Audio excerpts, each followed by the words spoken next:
Oke, kita melihat kejatuhan, Kejadian 3. Kita melihat proses kejatuhan, kita melihat Kejadian 3. Saya bacakan beberapa ayat pertama. Adapun ular ialah yang paling cerdik dari segala binatang di darat yang dijadikan oleh Tuhan Allah. Ular itu berkata kepada perempuan itu, tentulah Allah berfirman, semua pohon dalam taman ini jangan kamu makan buahnya, bukan? Kita bisa melihat ular dipakai oleh iblis dan kita melihat apa yang dilakukan iblis. Pertama-tama dia mengaburkan kebaikan Tuhan. Dengan sengaja mengatakan, tentulah Allah berfirman semua pohon dalam taman ini jangan kamu makan buahnya, bukan? Berarti iblis tahu tidak perintah Tuhan? Tahu, tetapi dia sengaja membalikkan, ya, mengaburkan, sehingga sebenarnya kemurahan hati Allah mengatakan semuanya boleh dimakan, sekarang dikatakan tidak boleh dimakan. Nah, terutama kemudian kita melihat apa yang menjadi jawaban daripada Hawa, daripada perempuan ini, sayangnya sudah agak berbeda dengan apa yang Tuhan katakan. Sehingga kita sekarang lihat ayat 2 dan 3 dan nanti kita bandingkan dengan Kejadian 2 ayat 16 dan 17. Lalu saut perempuan itu kepada ular itu, buah pohon-pohonan dalam taman ini boleh kami makan, tetapi tentang buah pohon yang di tengah-tengah taman Allah berfirman, jangan kamu makan ataupun raba buah itu, nanti kamu mati.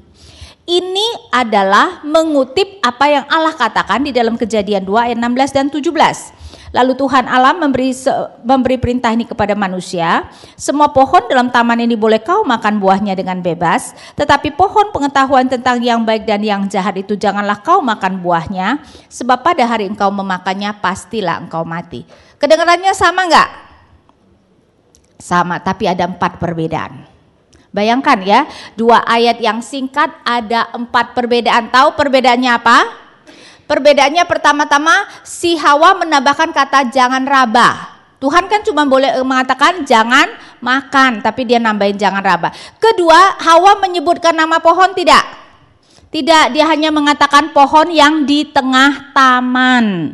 Padahal Tuhan mengatakan pohon pengetahuan tentang yang baik dan yang jahat. Ketiga, dan ini memang lebih sulit melihatnya, di ayat 16 Tuhan berkata, semua pohon dalam taman ini boleh kau makan buahnya dengan bebas. Sedangkan Hawa hanya mengatakan buah pohon-pohonan dalam taman ini boleh kami makan. Bebasnya hilang. Nah, di dalam bahasa Ibraninya Tuhan mengatakan kamu boleh makan-makan. Makannya 2 kali, menunjukkan boleh makan dengan bebas, tetapi Hawa hanya mengatakan kami boleh makan 1 kali saja. Berarti apa? Berarti mengecilkan kelimpahan yang Allah berikan, ya, mengurangi kelimpahan yang Allah makan. Kemudian kata mati juga di ayat 17, pastilah engkau mati. Tetapi Hawa berkata, nanti kami mati. Begitupun juga di Ibraninya ayat 17 itu adalah kamu akan mati. Sedangkan Hawa hanya berkata kami akan mati, berarti mengurangi keseriusan dosa. Jadi coba bayangin, 2 ayat 4 perbedaan sudah di dalam mengutip, mirip banget sama kita ya. Kita juga kalau ngutip firman Tuhan kayaknya ya kira-kira lah begitu gitu kan ya, sehingga sering sekali tidak pas. Dan kemudian yang menarik adalah ayat 4, tetapi ular itu berkata kepada perempuan itu, sekali-kali kamu tidak akan mati. Sekali-kali kamu tidak akan mati. Coba tebak, iblis memakai kata mati 1 kali atau 2 kali? 2 kali. Sekali-kali kamu tidak akan mati, bahasa Ibraninya kamu tidak akan mati-mati. Berarti iblis mengenal firman Tuhan lebih baik atau Hawa? Iblis. Dan memang kita harus mengerti, apalagi dengan kita ya. Ya, dia sudah hidup begitu lama, dia dulunya adalah malaikat, dia mengerti, saya rasa dia sudah menghafalkan tuh seluruh PL dan PB. Kita cuman hafal mungkin beberapa ayat saja.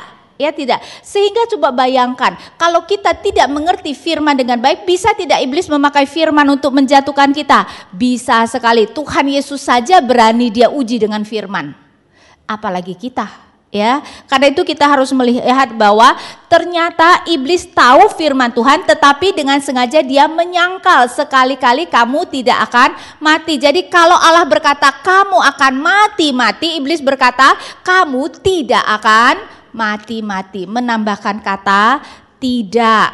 Dan ayat 5, Tetapi Allah mengetahui bahwa pada waktu kamu memakannya, matamu akan terbuka dan kamu akan menjadi seperti Allah, tahu tentang yang jahat dan yang baik. Ya. Jadi mau menyatakan bahwa tujuan Allah adalah apa? Adalah Allah tidak mau disaingi. Coba bayangkan ya, iblis pinter banget ya menyatakan kepada manusia Allah itu takut disaingi, karena itu kamu tidak boleh makan buah itu karena kamu akan menjadi seperti Allah.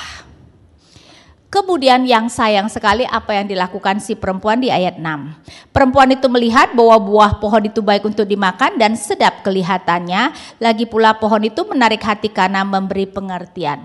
Apa yang sebenarnya tanpa kita harus melihat benar-benar isinya, apa kesalahan fatal yang telah dilakukan Hawa di sini? Tahu kesalahan fatalnya, dia mulai menimbang-nimbang untuk makan buah itu atau tidak. Ketika Allah sudah mengatakan tidak boleh makan, perlu nggak ditimbang-timbang? Tidak perlu, tapi sekali lagi kita sering nggak begitu? Sering, sudah jelas tidak boleh. Tapi mungkin sekali ini pengecualian Tuhan, kan kasusku berbeda, ya tidak? Akhirnya kalau sudah begitu biasanya jatuh apa enggak? Jatuh, karena apa? Memang sudah tidak berniat taat, ya enggak? Ya, karena itu hati-hati. Kalau Allah sudah jelas tidak boleh. Contoh yang sangat sering dilanggar, sudah jelas Allah berkata tidak boleh menikah dengan mereka yang tidak seiman. Jadi boleh tidak pacaran dengan yang tidak seiman? Tidak boleh, tidak usah didoakan. Jawabannya saya katakan tidak boleh. Ya, tidak usah didoakan, boleh enggak Tuhan? Jelas tidak boleh. Jadi kalau nanti doakan dia bertobat, nanti kalau dia sudah bertobat, baru kemudian doa kepada Tuhan, Tuhan apakah dia orang yang tepat? Tapi sebelum dia bertobat, dia bukan orang yang tepat. Ya, tidak boleh berpacaran, karena begitu kita berpacaran, kan kemudian berkata, ya tapi kan siapa tahu dia jadi Kristen gitu kan? Tapi saudara, ladang misi susah enggak? Susah. Ladang pernikahan susah enggak? Susah. Saudara mau menjadikan dua ladang itu jadi satu, cari mati namanya. Ya, jangan. Itu adalah sesuatu yang Allah sudah katakan tidak boleh, dan itu yang dilakukan oleh Hawa. Pantesan dia jatuh.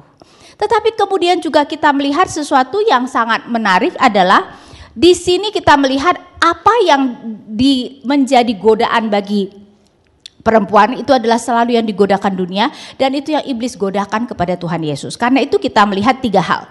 Perempuan itu melihat bahwa buah pohon itu baik untuk dimakan.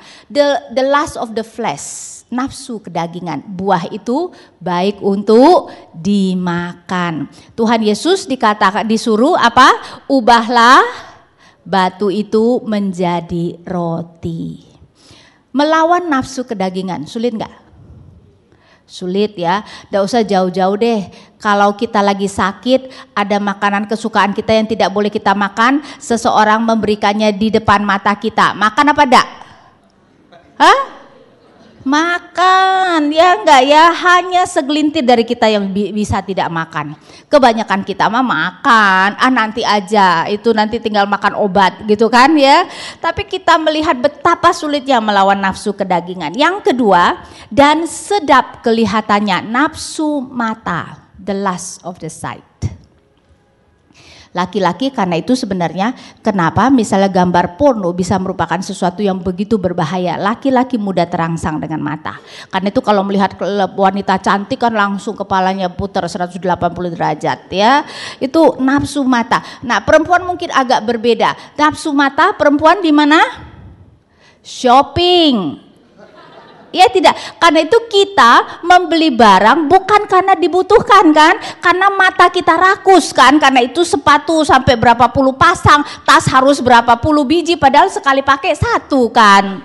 Ya, yang suami-suami pada ngangguk tuh, ya enggak, karena memang itu. Ya, jadi kita melihat nafsu mata itu merupakan sesuatu yang begitu sulit. Tuhan Yesus ditawarkan seluruh dunia.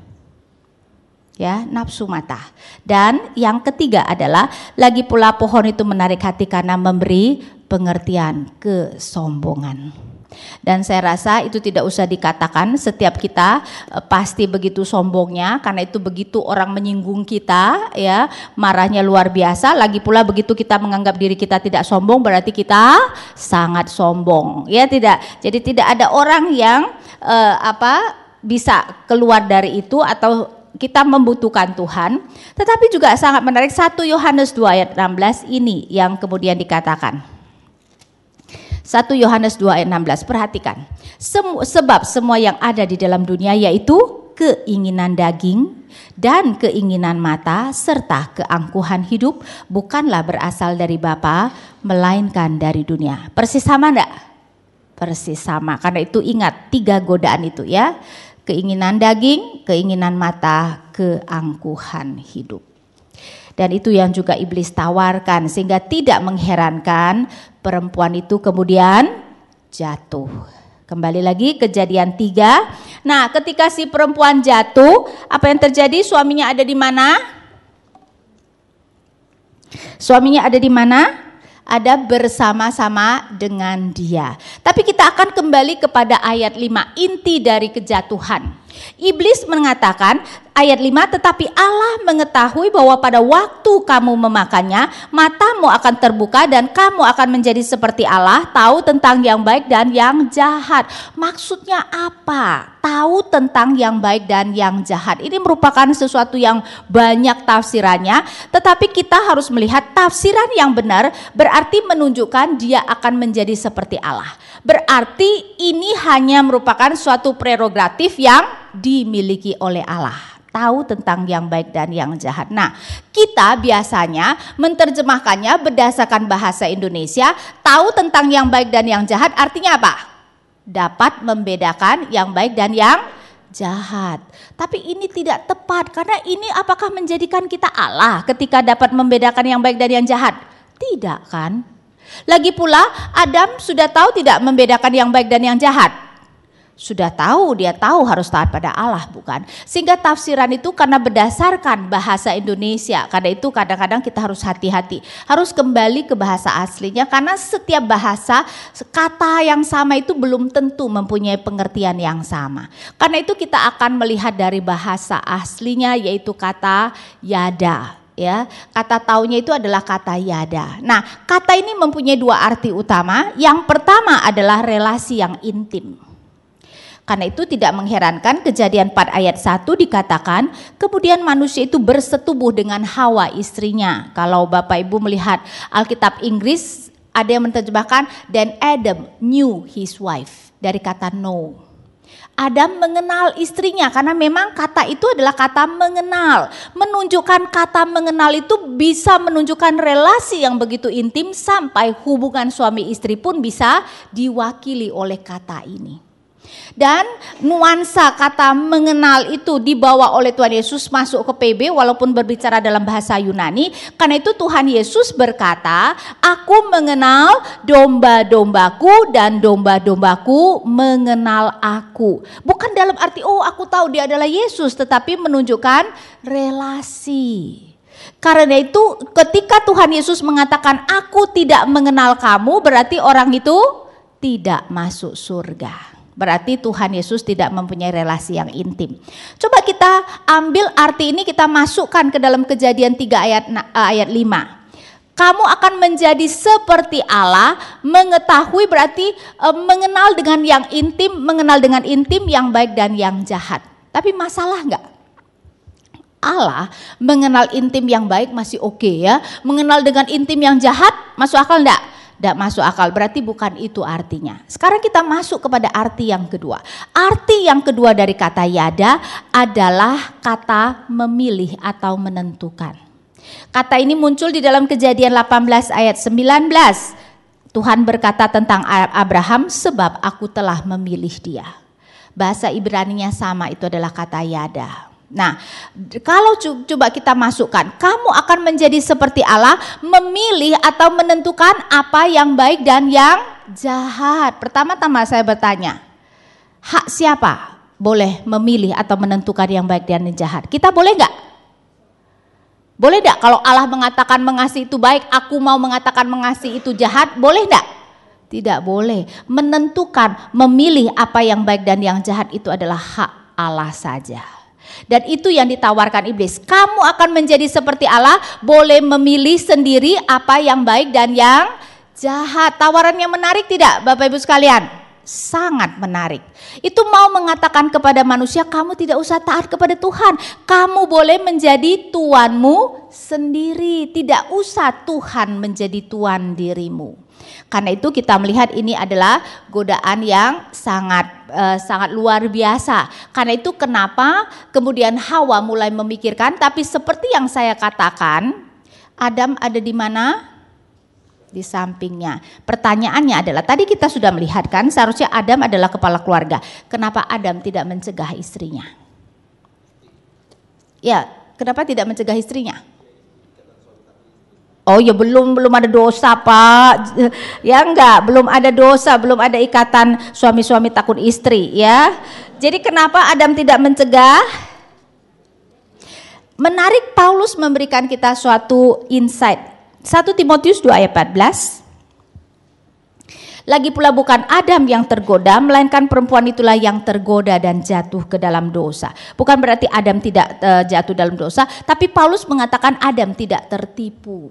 Ya, NASB memakai Adam was not deceived. Adam tidak tertipu. Mau mengatakan Hawa tertipu, Adam tidak tertipu. Dan ini adalah salah satu alasan Paulus mengatakan kenapa perempuan tidak boleh jadi pemimpin. Gampang tertipu. Dan kenyataannya betul kan, karena itu laki-laki suka menggombal. Karena apa? It works, ya enggak? Coba kalau it doesn't works, ya pasti laki-laki juga enggak mau gombal, enggak ada gunanya. Karena itu kita perempuan hati-hati, gampang tertipu ya. Dan kita melihat dikatakan Adam tidak tertipu, tapi ini memberikan suatu insight yang sangat menarik. Berarti ketika iblis mengatakan kamu tidak akan mati, Hawa percaya. Adam tidak percaya, dia tidak tertipu. Berarti Adam tahu dia akan mati makan buah itu. Jadi kenapa tetap makan buah itu? Berarti memang apa yang ditawarkan iblis terlalu diinginkannya, sehingga walaupun dia tahu resikonya dia tetap menginginkannya, karena boleh memilih sendiri apa yang baik dan apa yang jahat. Tapi berarti coba bapak-bapak ya, berdosa karena tertipu dengan berdosa dengan mata terbuka, yang mana yang lebih berat dosanya? Dengan mata terbuka. Karena itu jangan lagi salahkan perempuan ya. Yang salah adalah Adam, yang dosanya lebih besar adalah Adam, lagi pula dia adalah pemimpin kan. Ya, dan dia sebenarnya bisa mencegah istrinya. Tapi di sini membawa kita kepada sesuatu yang sangat serius. Berarti dosa manusia adalah apa? Dengan sadar memberontak terhadap Tuhan. Itu adalah dosa yang paling besar. Dengan sadar memberontak terhadap Tuhan. Ingat tadi saya katakan ketika Tuhan menguji itu adalah masalah ketaatan. Kalau Adam mau taat dia pasti bisa. Repotnya dia tidak mau taat. Ya, karena itu akhirnya kejatuhan terjadi. Dan kita melihat akibat umum dari kejatuhan.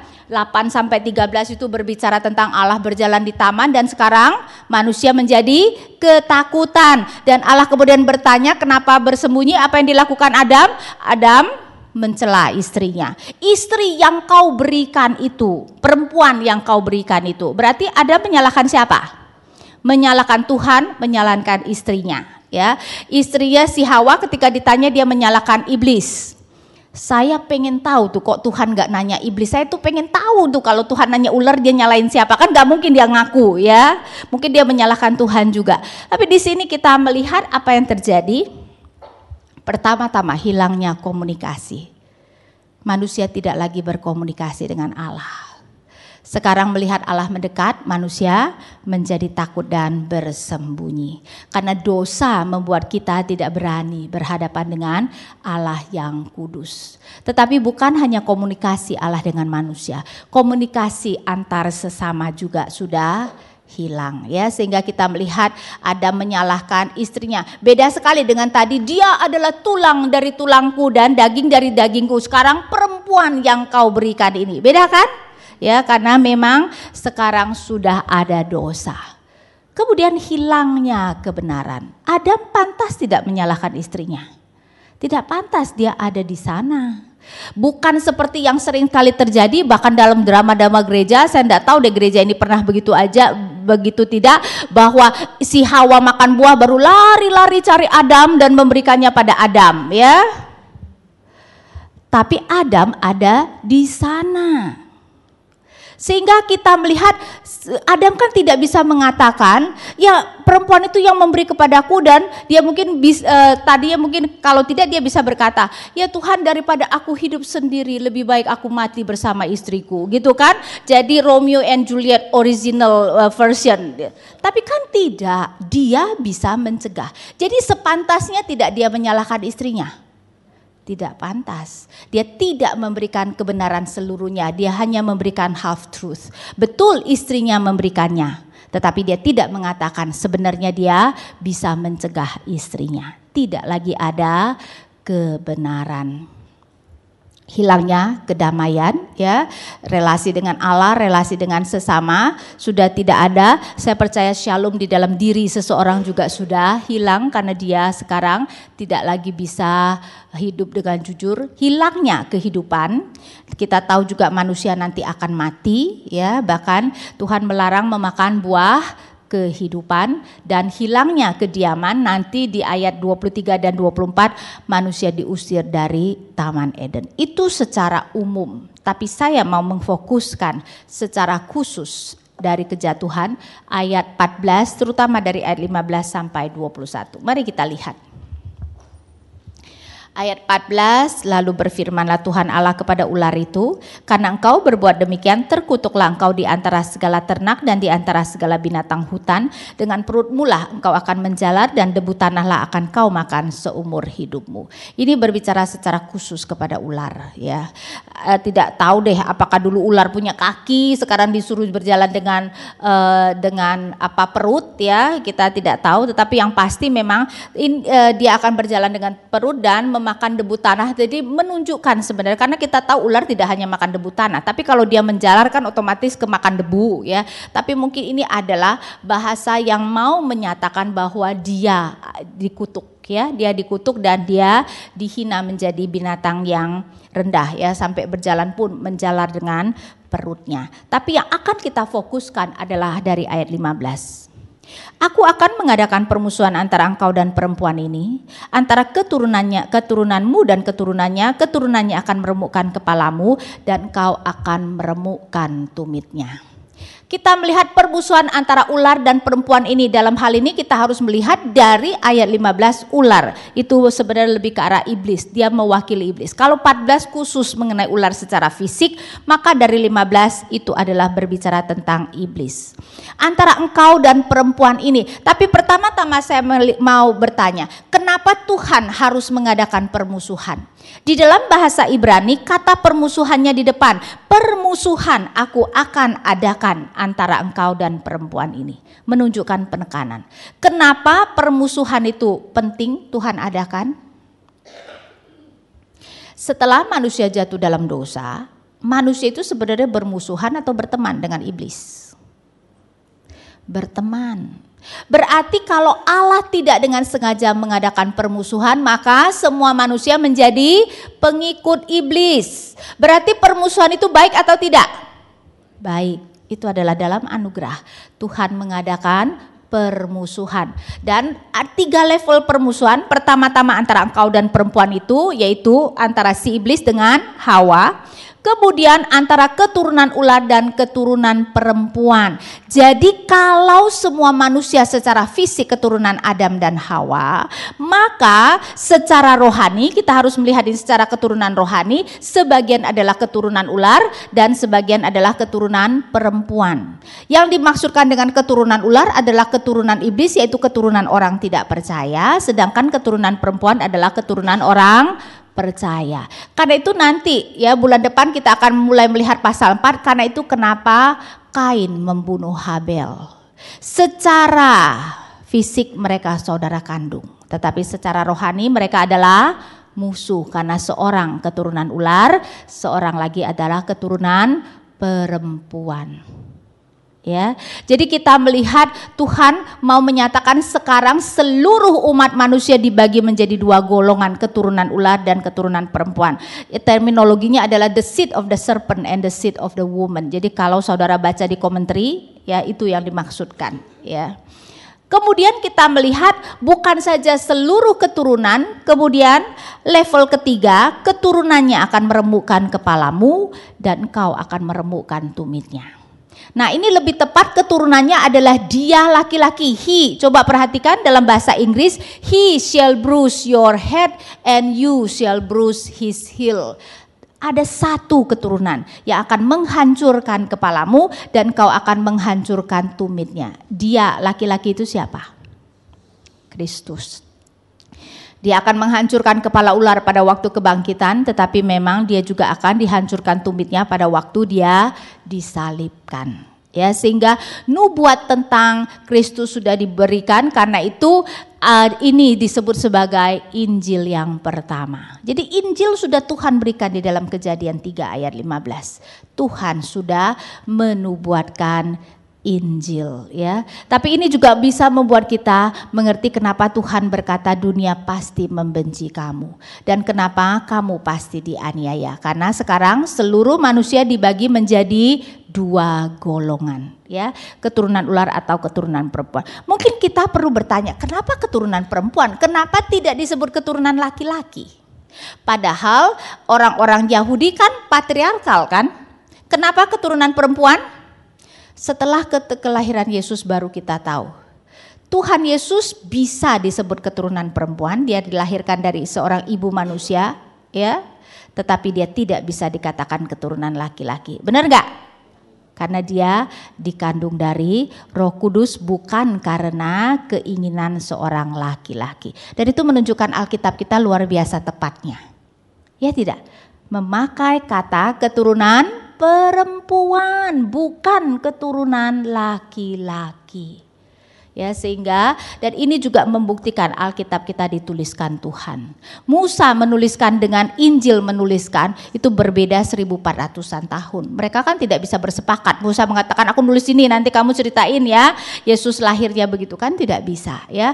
Menunjukkan penulis Alkitab, author yang sesungguhnya adalah Tuhan sendiri. Baru bisa merancangkan suatu desain yang begitu luar biasa menggambarkan bagaimana nanti Yesus lahir. Jadi kita melihat itu yang pertama, tetapi tidak hanya itu saja. Ini kan kelihatannya itu adalah hukuman bagi iblis, tapi anugerah bagi manusia. Tetapi tentu saja Tuhan juga memberi hukuman kepada manusia. Nah, Tuhan membedakan antara laki-laki dan perempuan. Kepada perempuan dikatakan di ayat 16, firman-Nya kepada perempuan itu, susah payahmu waktu mengandung akan kubuat sangat banyak, dengan kesakitan kau akan melahirkan anakmu, namun kau akan birahi kepada suamimu dan dia akan berkuasa atasmu. Nah, di sini kita melihat hukuman Tuhan kepada perempuan adalah relasi dengan anak dan relasi dengan suami istri, relasi dengan suami. Ya, relasi dengan anak ketika dikatakan dengan sakit engkau akan mengandung dan dengan kesakitan engkau akan melahirkan. Dalam hal ini bukan cuma soal melahirkan tetapi juga membesarkan anak. Karena memang sebenarnya rasa sakit lebih banyak membesarkan atau melahirkan. Membesarkan, melahirkan sesakit-sakitnya ya 10 hari lah gitu kan ya. Tetapi membesarkan anak seumur hidup tuh sakit ya kalau anak itu tidak taat. Dan memang biasanya yang lebih sakit ketika anak itu tidak benar ibu atau ayah. Walaupun tentu saja dua-duanya sakit, tapi saya rasa biasanya ibu yang lebih sakit. Karena itu ibu mengatakan ibu mengandung kamu 9 bulan, ya enggak? Dan itu membuat ada suatu ikatan yang berbeda antara seorang anak dengan ibunya dengan anak dengan ayah, ya. Sehingga dalam hal ini kita melihat hukuman Tuhan adalah terutama anak itu akan menyakiti dari ibunya. Karena itu di budaya kita juga ada mitos malin kundang, ya enggak ya, seorang anak yang durhaka kepada ibu. Tetapi bukan itu saja, engkau akan birahi kepada suamimu dan ia akan berkuasa atasmu. Nah, kata yang dipakai yang diterjemahkan birahi lebih tepat adalah engkau akan berhasrat, desire. Kalau kita bahasa Inggris pemakai desire. Apa bedanya desire dengan birahi? Hasrat dengan birahi. Birahi merupakan salah satu hasrat. Hasrat itu lebih umum, ada hasrat makan, ada hasrat birahi, ada hasrat berkuasa, nafsu. Ya tidak. Jadi mungkin terminologi yang lebih umum yang penting karena di sini bukan hanya berbicara tentang birahi, tetapi sebenarnya yang mau ditekankan adalah kuasa. Karena kata yang sama cuma muncul 3 kali di Perjanjian Lama, 1 kali di Kidung Agung memang itu lebih ke arah birahi, tetapi 1 kali lagi di dalam Kejadian 4, coba kita lihat Kejadian 4 ayat 7. Cuman sayangnya Elai tidak menerjemahkan secara harafiah. Apakah mukamu tidak akan berseri jika engkau berbuat baik, ya Tuhan berbicara kepada Kain. Tetapi jika engkau tidak berbuat baik, dosa sudah mengintip di depan pintu, ia sangat menggoda engkau tetapi engkau harus berkuasa atasnya. Kata yang diterjemahkan ia sangat menggoda engkau adalah hasratnya adalah atasmu. Its desire is upon you. Sedangkan tadi your desire is upon your husband. Kalimat yang sangat mirip dan berikutnya pun juga tetapi engkau harus berkuasa atasnya. Sedangkan tadi Kejadian 3 ayat 16 dan dia akan berkuasa atasmu. Ya, 2 kalimat yang sangat mirip. Sedangkan hasrat dosa terhadap manusia hasrat apa? Hasrat berkuasa dong, tidak mungkin hasrat birahi, ya tidak. Ya, hasrat berkuasa. Jadi ini lebih tepat dia akan berhasrat. Maksudnya namun engkau akan berhasrat kepada suamimu dan ia akan berkuasa atasmu. Berarti si perempuan berhasrat untuk menguasai suami, tetapi suami akan berkuasa. Dan dalam hal ini suami akan berkuasa pasti maksudnya berkuasa dengan tidak baik. Karena kalau berkuasa dengan baik itu adalah keinginan Tuhan, itu adalah berkat dari Tuhan. Karena itu kita melihat apa yang Tuhan katakan di dalam relasi pernikahan akan terjadi adu kekuasaan. Jadi bukan cuma di istana ada perebutan kekuasaan ya. Di dalam setiap pernikahan ada perebutan kekuasaan. Saya mau bertanya dengan Bapak Ibu yang sudah menikah, ya enggak? Diem? Betul enggak? Coba. Karena itu memang kalau kita melihat ya, untuk istri tunduk pada suami, mudah apa enggak? Minta ampun susahnya ya.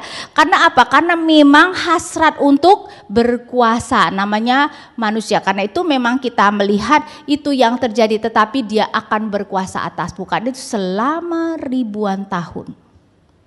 Perempuan ditindas oleh laki-laki.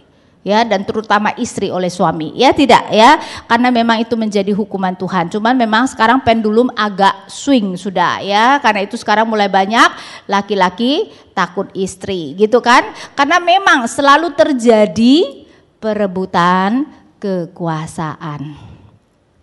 Jadi hukuman Tuhan bagi perempuan adalah relasi dengan anak, relasi dengan suami. Dan hukuman Tuhan kepada laki-laki berbeda. Dari ayat 17. Lalu firman-Nya kepada manusia itu, karena engkau mendengarkan perkataan istrimu dan memakan dari buah pohon yang telah kuperintahkan kepadamu, jangan makan daripadanya, maka terkutuklah tanah kanan engkau. Dengan bersusah payah engkau akan mencari rezekimu dari tanah seumur hidupmu. Semak duri dan rumput duri akan dihasilkan bagimu dan tumbuh-tumbuhan di padang akan menjadi makananmu. Dengan berpeluh engkau akan mencari makananmu sampai engkau kembali lagi menjadi tanah, karena dari situlah engkau diambil, sebab engkau debu dan engkau akan kembali menjadi debu.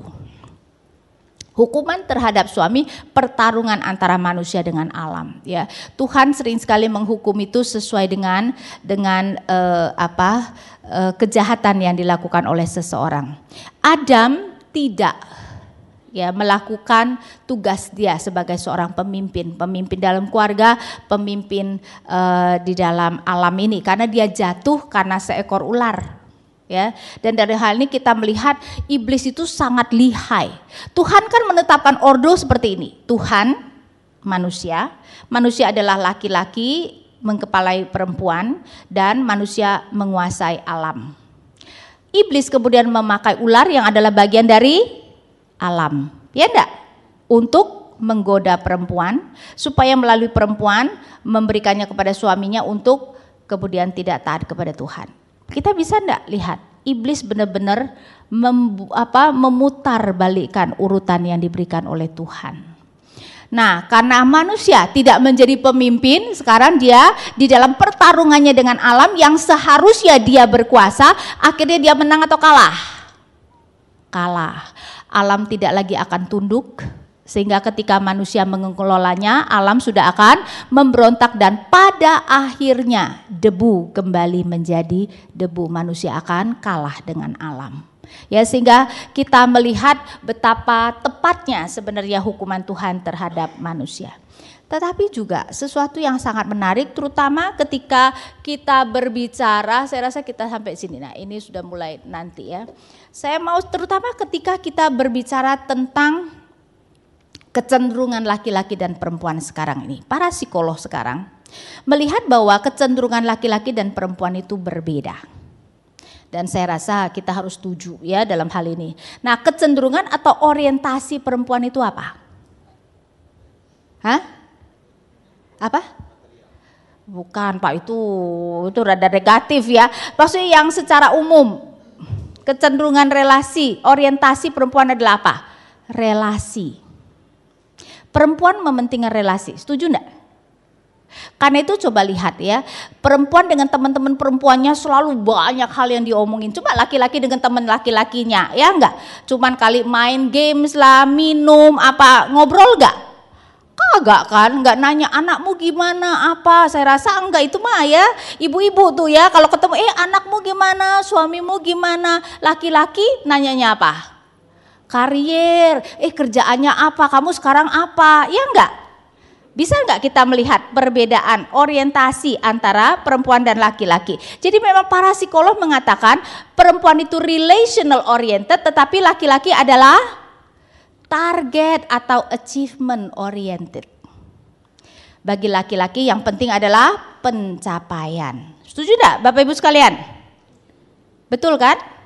Ya, karena itu kenapa di dalam rumah tangga sering sekali terjadi pertengkaran, terutama kalau misalnya sebenarnya mereka cukup mapan tetapi si suami tuh masih berkarir sampai malam. Ya enggak, karena itu jangan heran kalau namanya kebutuhan belum terpenuhi, kebutuhan fisik belum terpenuhi itu lain ya. Tetapi setelah kebutuhan fisik terpenuhi, di mana istri lebih menghendaki kalau suami menemani dia, tapi suami kan mengejar karier. Dan sering sekali tidak punya waktu. Karena itu jangan heran ada cerita-cerita istri seorang yang kaya sekali lari dengan supir. Ada kan cerita kayak gitu, ada nggak? Yang dicari apa coba dari si supir? Apa coba menurut kalian? Perhatian kan? Karena apa? Karena suami terlalu sibuk dan tidak lagi memberi perhatian. Sedangkan istri perlu relasi. Nah, dalam hal ini ya kita melihat betapa menariknya Tuhan memberikan hukuman kepada perempuan dan laki-laki berbeda sesuai dengan orientasi kecenderungannya. Bagi istri, bagi perempuan yang paling penting adalah relasi. Relasi dalam keluarga itu yang Tuhan berikan sebagai hukuman. Karena itu untuk membangun sebuah rumah tangga, terutama bagi seorang perempuan, mudah apa tidak? Sulit sekali. Ya, karena memang Tuhan memberikan hukuman di sana. Relasi dengan anak dan relasi dengan suami itu kemudian menjadi sesuatu yang begitu sulit. Ya, sedangkan laki-laki adalah kariernya. Ya, karena itu laki-laki mencari nafkah mudah apa enggak? Sulit kan? Sehingga ada orang yang mengatakan demikian. Nah, mungkin karena itu kenapa perempuan kalau sekarang karier lebih mudah karena hukuman Tuhan pada laki-laki tuh kalau dia. Jadi kalau perempuan berkarir itu lebih mudah karena itu sekarang lebih banyak perempuan kan yang hebat karirnya ya. Bahkan coba lihat di universitas ya, yang lulus dengan angka yang baik mayoritas adalah perempuan. Walaupun ada laki-laki yang itu luar biasa ya, tapi kita bisa melihat di dunia kita sekarang ya sudah berbalik. Sekarang perempuan yang banyak karirnya hebat sekali. Di sini karena memang Tuhan menghukum laki-laki di dalam mencari nafkah akan merupakan sesuatu yang sangat sulit. Karena itu kita bisa melihat kecenderungan itu bahkan mulai dari anak-anak. Anak perempuan dengan main dengan anak perempuan, kalau sudah berantem, masih main lagi enggak? Berhenti. Karena that's the most important, relasi. Relasi sudah lagi buruk ya segala sesuatu menjadi tidak penting. Tapi coba anak laki-laki berantem, 5 menit lagi main lagi sudah. Karena bagi dia yang penting mainnya bukan relasinya, ya enggak? Yang penting mainnya, yang penting targetnya. Nah, masalahnya ya kenapa kita menganggap kok waktu pacaran berbeda? Laki-laki pada waktu pacaran sepertinya relational oriented, ya enggak? Betul enggak? Ya begitu ada waktu gitu kan, setiap hari telepon, gimana sayang kamu perlu apa gitu kan, setiap hari datang, begitu menikah berbeda. Kenapa ayo? Betul, pada waktu itu kamu targetnya ya.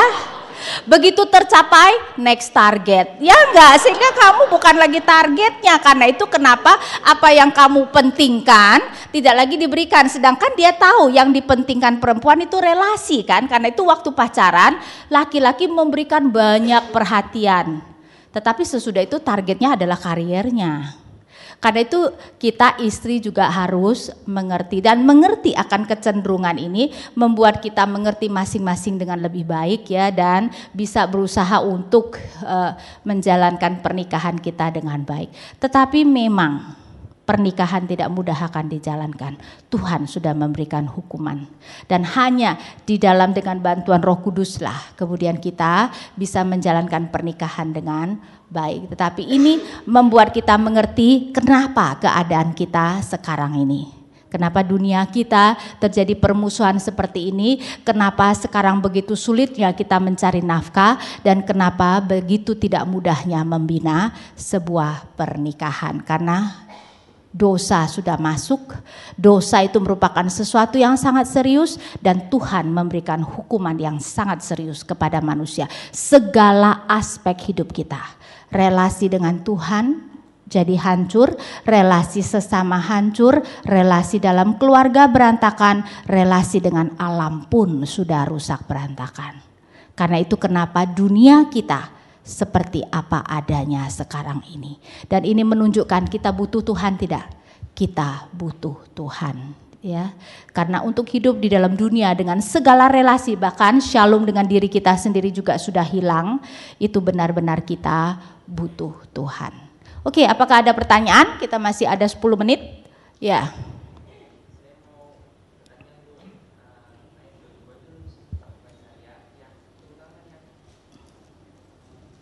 Pasal 3.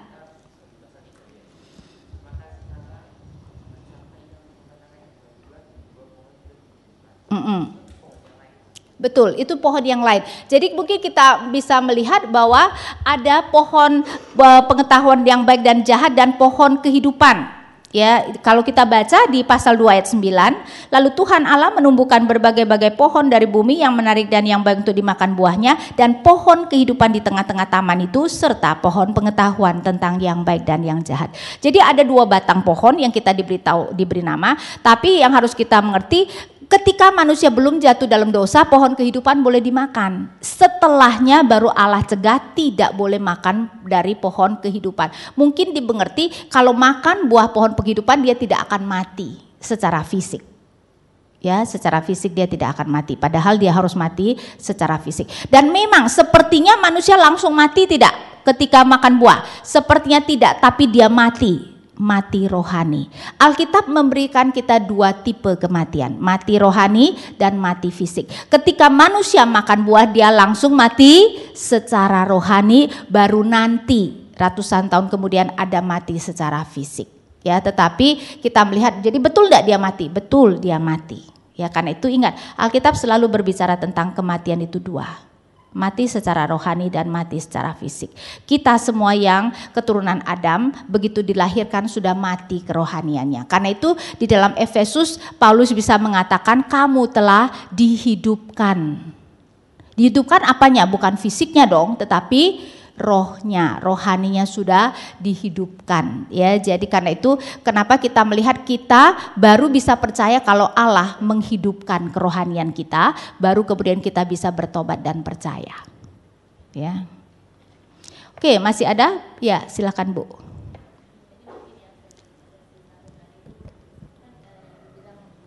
Tidak boleh makan itu adalah ketaatan. Mohon itu. Tidak boleh makan? Buah itu terus itu adalah maksudnya ketaatan kita. Ya, harusnya. soal ketaatan. Tapi kan manusia itu punya rasa curiosity ya, punya rasa ingin tahu. Itu jadi gimana Bu hubungannya? Kan semakin dilarang biasanya kita kepingin tahu. Iya, tapi itu kan kita harus bedakan dengan Adam. Adam dulu belum jatuh dalam dosa sehingga tidak bisa seperti kita. Kalau kita iya memang tambah dilarang, tambah kita ingin. Karena setelah kita jatuh dalam dosa kita tidak bisa memilih yang baik. Tetapi berbeda dengan Adam. Jadi jangan asumsikan Adam itu seperti demikian. Ya, jadi betul bagian dari ciptaan Allah adalah kita diberikan ability yang sangat luar biasa dan curiosity yang baik. Tapi kan harus mempunyai hikmat sehingga yang buruk tidak perlu kita teladani atau cicipi begitu loh ya. Jadi memang itu adalah hal yang sangat penting untuk kita hindari di dalam kehidupan kita. Curiosity ada baiknya, itu yang membuat kita maju, tetapi ada buruknya ketika kita ingin mencicipi yang buruk ya. Karena itu memang harus hati-hati. Tapi beda, Adam belum jatuh dalam dosa. Oke, ya.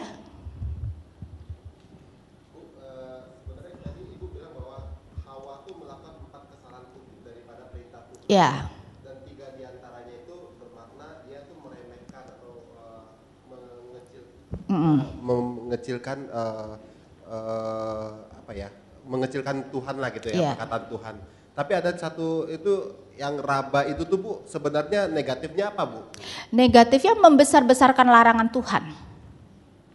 Orang larangan Tuhan cuma tidak boleh makan kok dibesar-besarkan. Ya enggak. Dan ada menarik ya, orang-orang Yahudi, tradisi Yahudi kemudian itu seperti itu. Dikatakan bahwa kan sebenarnya tidak dikatakan tidak boleh raba. Jadi si iblis tuh bicara dengan Hawa, coba kamu raba, pasti enggak apa-apa. Jadi si Hawa raba, oh iya betul ternyata enggak apa-apa. Dan karena itu kalau begitu makan tidak apa-apa. Ya tidak. Ya jadi berbahaya juga kan dia menambahkan kata raba. Karena iblis kemudian bisa memakai ternyata meraba tidak menjadi masalah. Ya tapi itu tradisi Yahudi ya, kita tidak tahu apakah benar ada kejadian seperti itu. Tapi itu kan menambahkan larangan Tuhan. Dan itu yang sering sekali terjadi, orang-orang Yahudi menambahkan hukum Tuhan dengan adat istiadat sehingga hukum itu menjadi beban yang begitu berat bagi manusia. Jadi menambah hukum Tuhan baik tidak? Tidak loh ya, kita manusia berpikir baik kalau menambah hukum Tuhan, tapi sebenarnya tidak baik. Karena itu akan menjadi beban yang terlalu besar, akhirnya kita tidak lagi mengerti spirit dari firman Tuhan, hanya melakukan secara harafiah saja. Itu yang dilakukan orang-orang Yahudi, ya, menambah firman Tuhan, larangan Tuhan maksud saya, ya. Bagaimana kondisi kerohanian manusia sebelum jatuh dalam dosa? Terus kedua, sebenarnya letak Taman Eden kan masih di bumi waktu itu. Itu kondisi di lokasi daerah negara. Oh, oke. Tentu saja kondisinya baik. Tuhan mengatakan semuanya sangat baik. Sehingga kita harus melihat tidak netral, tetapi kecenderungannya adalah taat kepada Tuhan ya. Tuhan menciptakan manusia dengan kecenderungan taat kepada Tuhan, tetapi memang karena Tuhan ingin memberikan kebebasan kepada manusia, diberikan potensi untuk tidak taat. Maksudnya dia boleh memilih bisa taat atau bisa tidak taat, tetapi kecenderungannya sebenarnya lebih untuk taat kepada Tuhan. Ya, tapi sayangnya akhirnya karena itu tidak sebenarnya kalau saya katakan kalau kita bicara secara manusia itu adalah karena kecerdikan iblis tuh sampai dia seperti itu, manusia kemudian jatuh ya, benar-benar menawarkan sesuatu yang kemudian begitu diinginkan oleh manusia. Yang kedua apa Bu? Lokasi, nah kalau kita melihat kemungkinan lokasinya adalah Palestina sekarang. Karena apa? Karena Eden berbeda dengan Taman Eden ya. Coba kita lihat Kejadian 2 ayat 8. Selanjutnya Tuhan Allah membuat taman di Eden. Berarti Eden dan taman sama enggak? Lain ya. Jadi Taman Eden tentu saja lebih kecil dari Eden. Nah, Eden itu dialiri 4 sungai. Kita tahu sungai yang ketiga dan keempat ayat 14, yang sungai yang ketiga ialah Tigris dan yang keempat adalah Efrat. Itu ada di mana? Mesopotamia, daerah Irak sekarang, Timur Tengah. Tapi 2 sungai lagi yang ayat 11, yang pertama namanya Pison yang mengalir mengelilingi seluruh tanah Hawila, dan 13 nama sungai yang kedua ialah Gihon yaitu yang mengalir mengelilingi seluruh tanah Kusi. Hawila dan Kusi adalah saudara Mesir dan Hawila adalah keturunan Mesir.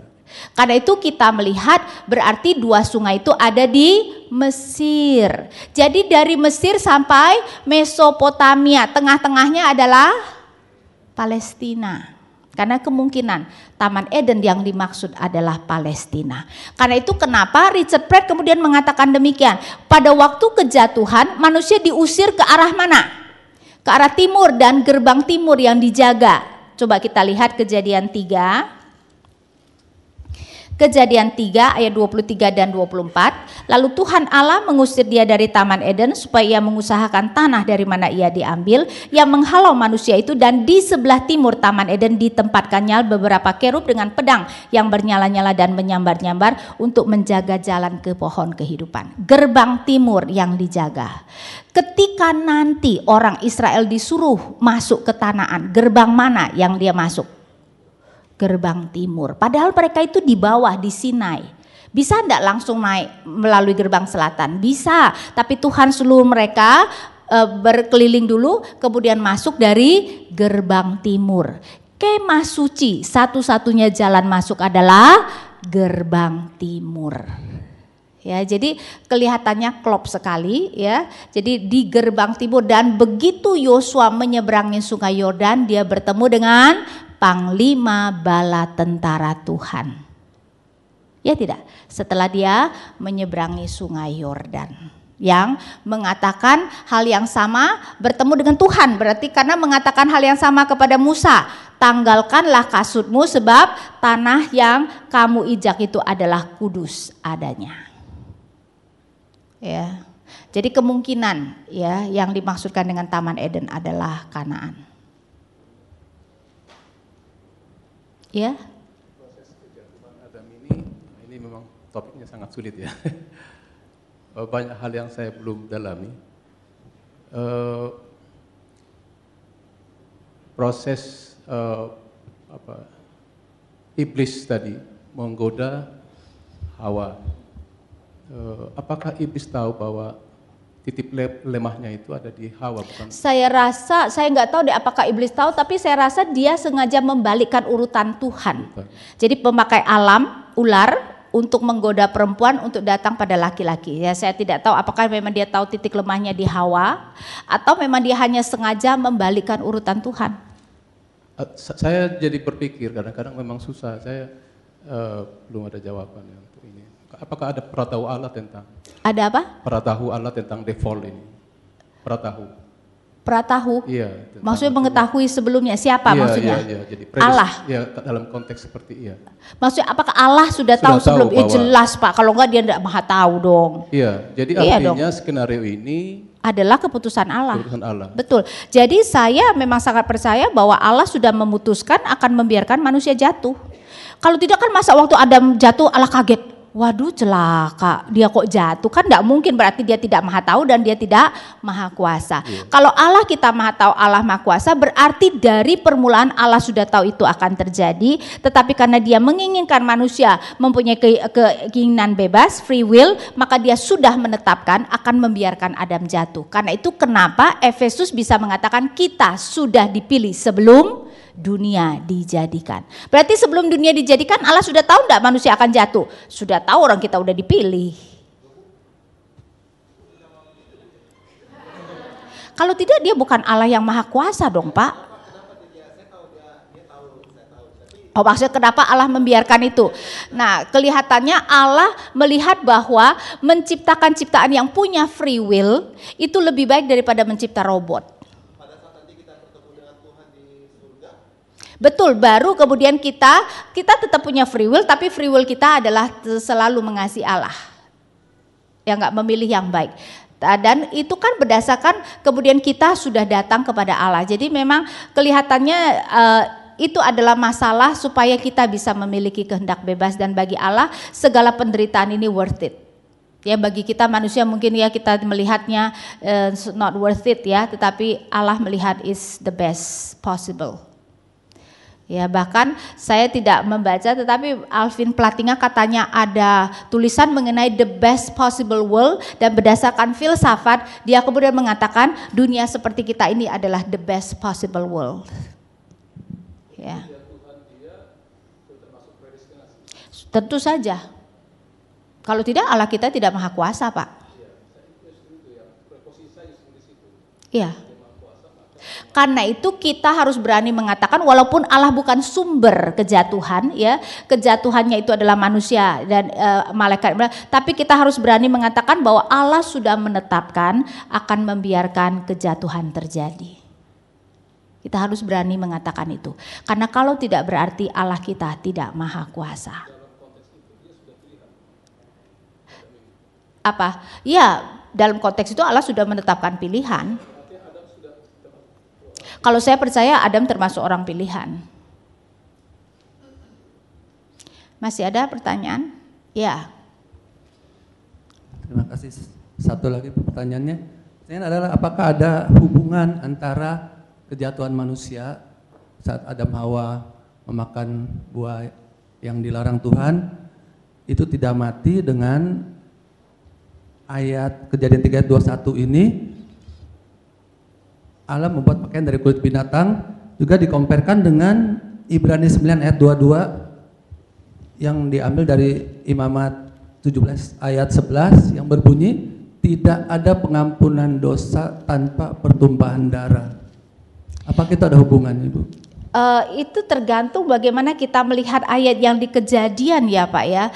Ini tidak terlalu jelas kalau itu berbicara tentang penghapusan dosa. Tetapi mungkin Ibrani itu lebih mengkaitkan karena itu kenapa Tuhan Yesus harus mati. Dan kenapa kemudian orang-orang Israel harus mengorbankan binatang, darahnya dicurahkan untuk pengampunan dosa. Karena itu setiap persembahan atau persembahan korban untuk dosa memang selalu harus ada darah yang dicurahkan.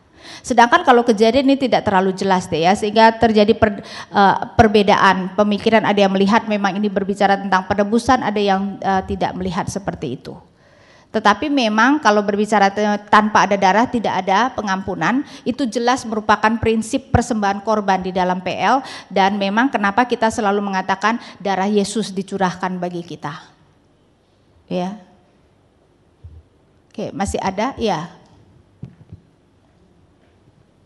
Kalau mengenai korban persembahan Kain dan Habil itu? Oh, itu nanti topik bulan depan tuh Pak. Jadi mungkin ditahan dulu ya Pak ya. Masih ada pertanyaan?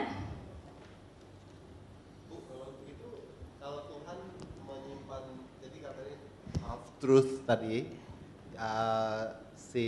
si Adam half truth itu, dalam hal ini juga Tuhan playing half truth juga Bu ya? Nah dalam hal ini kok Tuhan playing half truth? Apanya yang half truth yang Tuhan berikan? Tuhan sudah bilang kan kalau kamu makan kamu akan mati. Oh iya, tetapi kan itu bukan dalam arti half. Dan juga kita harus mengerti satu prinsip ya. Yang atasan tidak mempunyai kewajiban untuk memberitahukan segala kepada yang bawah. Tuhan memberitahu kita semua kita mati tergeletak. Karena kita tidak mampu menanggungnya ya, secara pemikiran dia tidak terbatas, kita juga tidak mungkin mengerti. Tapi kita melihat prinsip karena itu orang tua boleh tidak ada hal-hal yang tidak beritahu anak, boleh kan? Karena itu orang tua tidak mungkin memberitahukan segala pergumulannya pada anak-anak, tidak sanggup menerimanya. Karena itu bos boleh tidak menyimpan rahasia dari anak buah, boleh. Pemerintah dari rakyat jelas boleh, kalau enggak negaranya hancur tuh kalau semua tidak ada rahasia, ya enggak. Kan ada konfidensial rahasia negara yang tidak boleh diketahui. Jadi dalam hal itu, kalaupun Tuhan tidak memberikan seluruh kebenaran, Itu adalah karena memang dia mempunyai hak untuk itu. Jadi dalam hal itu kita tidak bisa mengatakan yang half truth itu. Half truth itu lebih ke arah seseorang seharusnya memberikan semua kebenaran, tetapi tidak mau memberikan seluruhnya dengan maksud yang jahat. Seperti Adam dengan sengaja tidak menceritakan bahwa dia sebenarnya bisa mencegah istrinya, dia cuma menyalahkan istrinya. Ya. Ya. Tadi Ibu punya posisi terakhir ya, bahwa penciptaan itu literal creation kalau nggak salah ya. Literalist position ya. Apakah dengan prinsip itu kasus penciptaan bisa diselesaikan, dijawab? Tadi kan ada 3 kasus yang di. Ya kan saya jawab. Maksud saya kan masih ada kasus-kasus lain sebenarnya dalam penciptaan itu, misalnya di mana Taman Eden itu begitu. Lah itu kan bukan kemudian ditutup. Apakah dengan posisi itu seluruh persoalan penciptaan dapat diselesaikan dengan posisi 6? Lah kalau soal pertanyaan-pertanyaan yang lain ada hal-hal yang kita tidak bisa menjawab, tapi bukan soal itu. Kalau soal itu lebih ke arah biasanya masalahnya itu yang itu loh Pak, tidak urutannya dan usia bumi dan sebagainya. Kalau yang lain-lain kan bukan soal posisi penciptaan seperti apa yang kita pegang. Taman Eden di mana kan kamu mau posisi apapun juga tidak akan mengubah. Misalnya penjelasanmu mengenai Taman Eden ada di mana? Ya enggak, tentu saja posisi itu lebih berkaitan dengan penciptaan saja. Ada hal-hal lain, banyak hal yang kita tidak tahu karena kita tidak mengerti budayanya, karena kita memang Alkitab misal tidak memberitahukan keseluruhan secara mendetil dan sebagainya. Ya. Masih ada?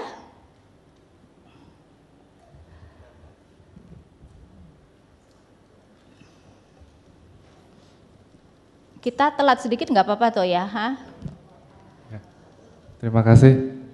Saya mau menanyakan, kalau sedemikian parahnya manusia jatuh dalam dosa, kira-kira Ibu tahu nggak kenapa Allah tidak memberikan pilihan yang sama kepada setiap kita untuk memakan buah yang baik dan yang benar? Ya, dalam hal itu memang dilihat bahwa Adam mewakili seluruh manusia ya. Hanya 2 orang yang mewakili manusia, Adam pertama dan Adam kedua. Dan itu juga dimengerti kalau kita ya sama akan jatuh juga. Ya, jadi kita tidak bisa mengatakan, itu kan Adam, coba kalau aku tidak mungkin jatuh. Tidak bisa. Saya rasa dimengerti kalau kita pun kita akan jatuh, dan Adam sebagai nenek moyang kita mewakili kita semuanya. Ya, jadi dan juga memang itu adalah prinsip Tuhan ya. Karena itu kalau kita mau protes jangan lupa kita ditebus karena Yesus adalah mewakili kita semua. Jadi kalau kita mau protes juga penebusan yang kita dapeti ya. Oke. Masih ada? Oke, kalau tidak mari kita berdoa. Tuhan Bapa kami di surga, kami bersyukur Tuhan kami boleh melihat topik yang sangat penting ini, penciptaan dan kejatuhan. Dan kiranya setelah melihat apa yang terjadi kami kemudian boleh mengerti kenapa dunia kami sekarang seperti apa adanya. Dan kiranya itu memberikan kami juga pengertian, dan karena itu Tuhan pengertian bahwa betapa kami seharusnya bergantung kepada Roh Kudus-Mu untuk boleh menjalankan kehidupan ini dengan baik. Baik di dalam relasi kami dengan Engkau, relasi dengan sesama, relasi di dalam keluarga, bahkan relasi dengan alam dan relasi dengan diri kami sendiri. Dan kiranya Tuhan Kau yang boleh memberikan kami hikmat untuk boleh bersandar kepada Tuhan di dalam menjalankan hidup ini. Supaya di tengah-tengah dunia yang sudah jatuh ke dalam dosa dan terpuruk ini, kami boleh kemudian menjalankan kehendak Tuhan. Kami berdoa hanya di dalam nama Tuhan kami Yesus Kristus. Amin.